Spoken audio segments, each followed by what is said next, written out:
It's Wellness Wednesday, and we are here at St. Matthew's Cycling, where we are getting you ready for the road ahead. A lot of people are breaking those bikes out, taking them down, going out for a ride for the very first time. I have Todd here who's going to show us the all-important checklist, though, because folks want to make sure they've checked over the bike to make sure everything is safe and ready to go. You have an easy checklist for us on this bike right here.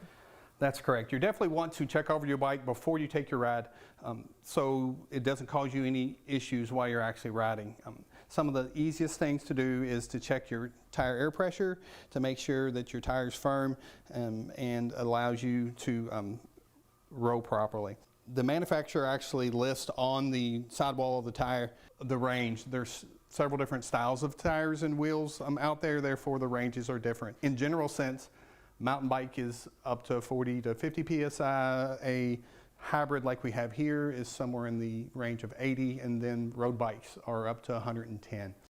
So it's important to follow the manufacturer's suggestions on Definitely. How much air pressure to put in. Definitely. Once you have air in the tire, you also want to check the tire to make sure you don't see any cracks or dry rots or anything of that nature. Once you decided everything's good and we're going to be able to roll okay, you're going to want to stop. So you want to check your brakes and make sure that they work. So you know, squeeze your brakes, make sure that the handles don't come all the way back to the bar. Also make sure that the pads are aligned properly onto your braking surface. Is you're looking over everything to make sure everything look okay? Correct. Just in general sense, is the seat tight? Is it not going to move? Is the chain in the proper place? Is everything not loose and everything's ready to go? That's what you're looking for. Todd, you mentioned the chain, and I want to move on to something else that you say is so very, very important, is after you've done your checklist, is keeping in mind, what about my basic maintenance? And you've got a simple tutorial, because one of the most basic things people can do is grease that chain. Correct. Lubrication, clean and lubricated chain is definitely a must, and it also allows you to get more life out of your drivetrain. What you're going to want to do is clean your chain first, so some kind of soap and water substance that you spray on the chain, and then once that gets sprayed, you will take a rag and run it through the rag to make sure that you've got it completely clean. Once it's clean, then you want to actually lubricate the chain. You want to use a bicycle-specific lubrication. Some people are asked, what about WD-40? That's more of a water displacer and not a lubricant. So not recommended. So not really recommended. A very specific, bicycle-specific is what you're looking for. So we're going to put the lubrication on the bushings of the chain as it moves around. You're going to want to let that sit for 30 seconds, a minute, to allow it to get into the bushings.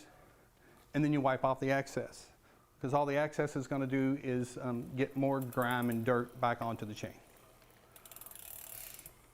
And Todd, you recommend this for people that feel comfortable performing these maintenance steps. And if people don't, you all are here to kind of take the reins from there and make sure that all the basics are checked out. If they'll feel comfortable doing that. Correct. Lubricating the chain is pretty easy. Most people can handle it, but if that's out of your realm, we can definitely help you. And then also, if you have any issues, you feel like something isn't shifting right, something feels loose, the brakes aren't working, that's something you want to get looked at before it causes major problems. So that's something that we can definitely help. Absolutely. They can just give you all a call. And what I love about when people go to your website, you have every YouTube video linked up where you all have the tutorials. If they maybe want to try it at home and they want to look at your tutorials, they can certainly do that. If not, bring it into the experts. Right. If they feel mechanically inclined, something that they can do. If not, they watch that and there's no way I could figure that out, and then that's what we're here for. That's what you're here for. All right, Todd. Such great tips there. Thank you so much for that checklist. Again, check them out on all their social media pages, or go to stmatthewscycling.com, where they will link you up with all the tutorials that we talked about here. For Great Day Live, I'm Claudia Coffey.